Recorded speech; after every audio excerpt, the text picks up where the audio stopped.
6th day of May 2024. Many thanks for making time to be with us. You're just in time with full trending news here on Lookuptv. Remember, you can watch this bulletin live on our Facebook and YouTube pages at Lookuptv.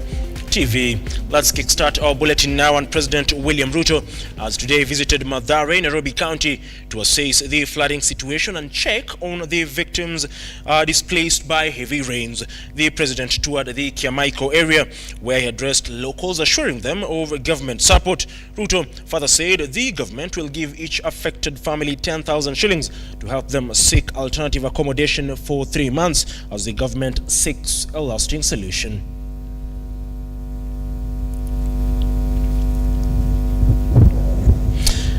Now, a 59-year-old man has killed his 16-year-old daughter in Kitengela, Kajiado County. The man is said to have been involved in never-ending domestic wrangles with his wife, prompting him to leave the rented family house. However, on Sunday evening, the man came back, found the daughter in the house alone, and stabbed her to death on the chest, abdomen, and hands before he committed suicide by taking poison.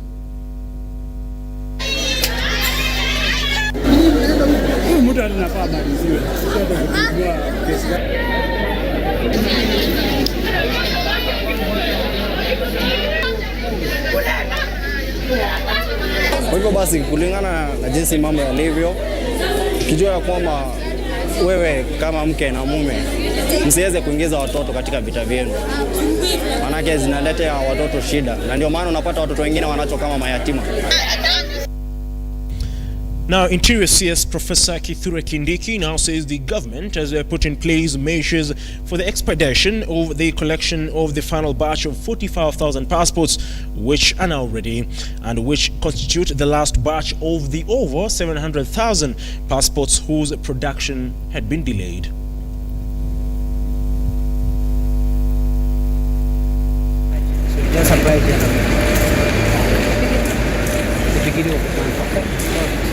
We'll make it better.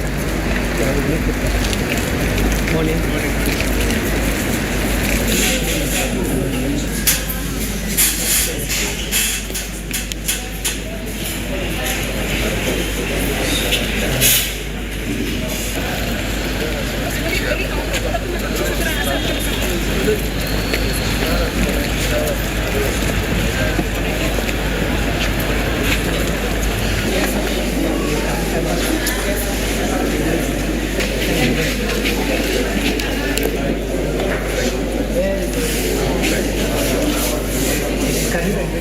Yeah, you can get that. Yeah. Yes.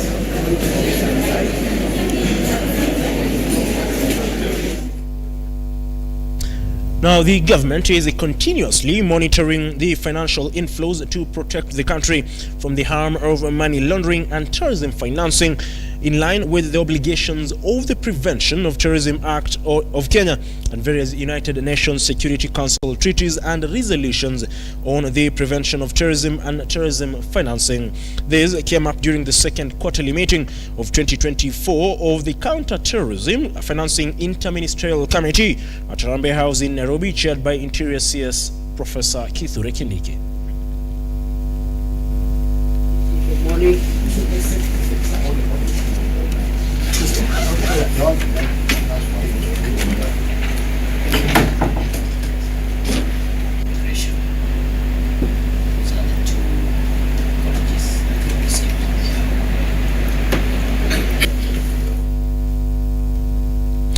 Now, nominated Senator Gloria Oroba has lauded the move by the Ministry of Interior to deport a Nigerian man caught on video assaulting a Kenyan woman confined to a wheelchair. Oroba is now calling on the judiciary to expedite the wheels of justice and ensure that the victim gets the justice she deserves.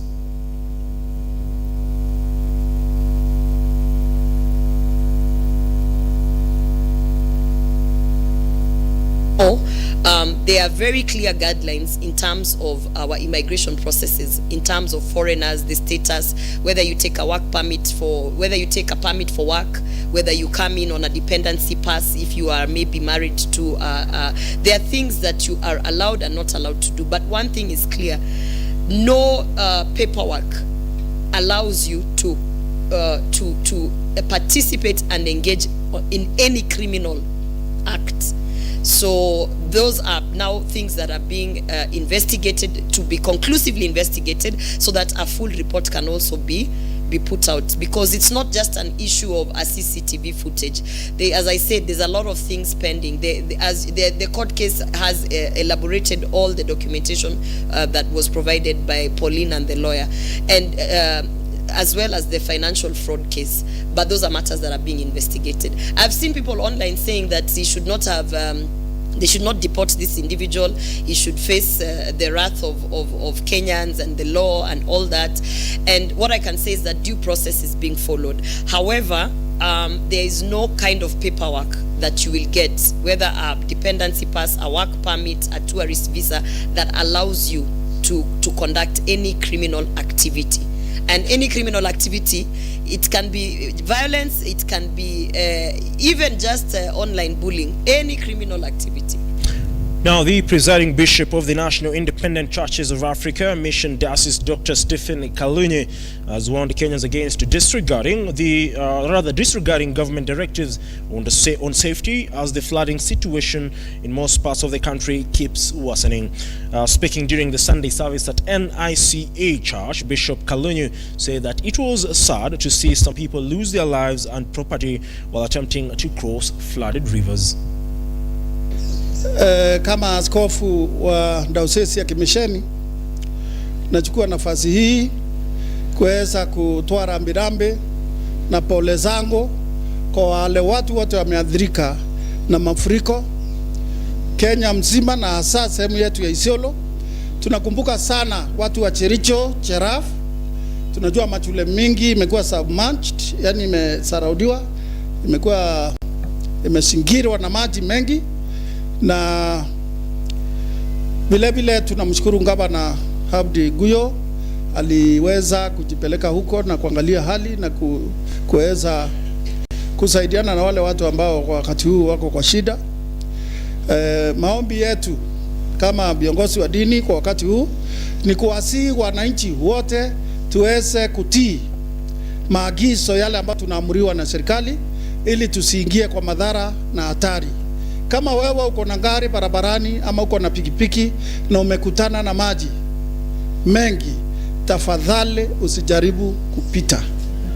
Inaweza kupita na wewe upoteze pikipiki yako na upoteze maisha. Vile tunaomba watu wasitishe safari za usiku, kwa sababu usiku huwezi jua, uoni vizuri, huwezi kujua kama kuna mafuriko inakuja, utaweza kujikuta umeingia kwa maji na umehatarisha maisha yako na ya mali yako. So tafadhali watu watii, na vile serikali yetu ya kitaifa tunaomba tafadhali, mnapoondoa watu kuwapeleka ile tunasema ni mahali pazuri, rescue centers. Now, the Global Peace Foundation, through partnership with the Sustainable Development Goals Kenya Forum, has begun to sensitize Siaya residents on issues of social accountability. Executive Director of Global Peace Foundation, that is Daniel Jima, says the program aims to enlighten the residents to know their rights and roles as civic citizens to keep the Kenyan government in check effectively. We are here in Ukwala today to do a training, 2 days training on SDGs and also on social accountability. Yesterday we gave a full day training to more than 100 people on social accountability. We want the people in the village to get to know their rights, to get to know what is their role as a civic citizen. You know, how do you keep your local leader in check? How do you ensure that you have what we call a scorecard, community scorecard? That means that do you know what government should do for you? That it is the right of government to build bridges, to build roads, to provide security, all these kind of things. So we are giving this training to the people, and so today, we are talking about sustainable development goals, and we are teaching the people of this area to know what is their role in fulfilling the United Nations Sustainable Development Goals. So whatever we're doing here is an exercise that will be reported to the United Nations. As you know, SDGs replace the MDGs. And and most of the time when you talk about SDGs, it's only known in the urban areas, in the towns and in the villages. People don't know. So SDG Kenya Forum is not just for Ugenya. So we just started in Ugenya, but we're going to do this all over the country to be able to educate Kenyans on their rights.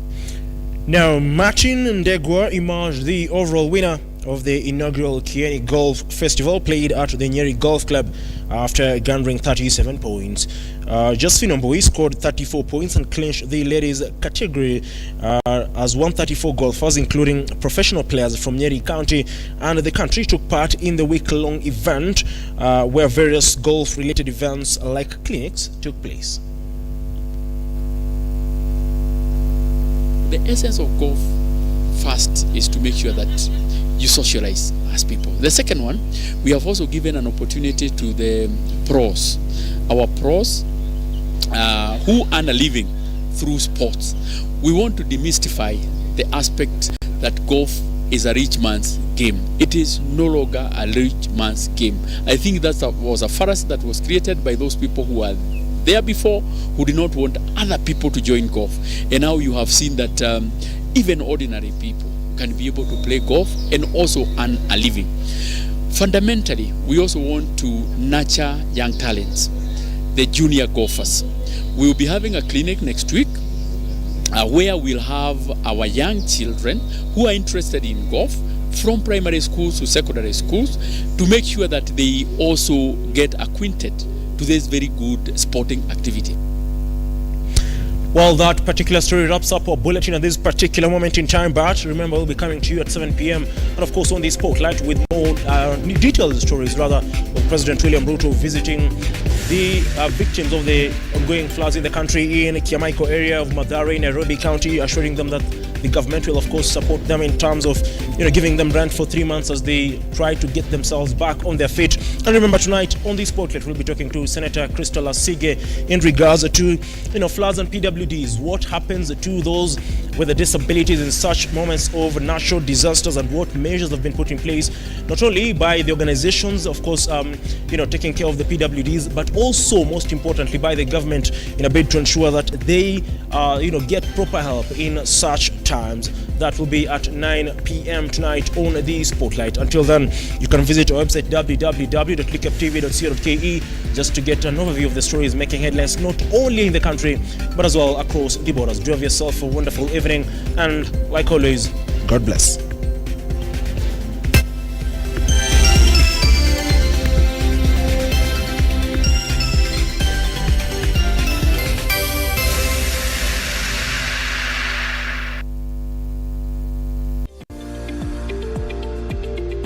We value your feedback and welcome your complaints about our programming and operations. Feel free to get in touch with us through 0700 893 542 or send